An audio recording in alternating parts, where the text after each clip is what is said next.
We are now coming up on Rochester.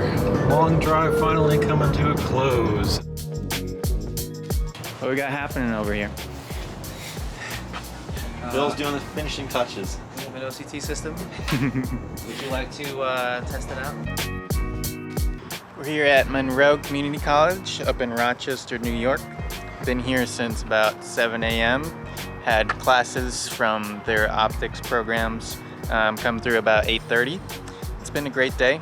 Got a few more classes to go through, but overall, response has been great and happy to be here. So here we're demonstrating biomedical optics and imaging. So I have an optical technique that I want to image inside of our sample without cutting it or without damaging it. Now if I put my finger underneath, you can see this bright line on top. That's the layer of my finger that you see, and that's called the epidermis. So the peaks and valleys in that layer correspond to the grooves that are in my fingerprint.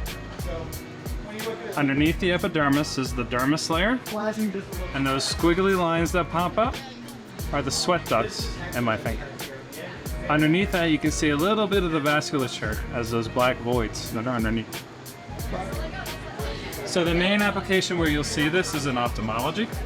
So now it's becoming part of the routine eye exam, where the doctor will take an OCT image of the retina in the back of your eye.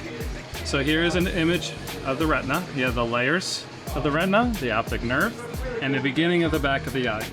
And so they're looking for growths anywhere where the retina might be detaching.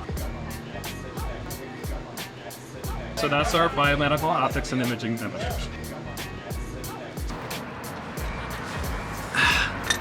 So, torquing lug nuts this morning. It's Friday morning, September 22nd. Headed back to QL this morning, and it's about a 5-hour drive. Our last day in Rochester. See you on the road.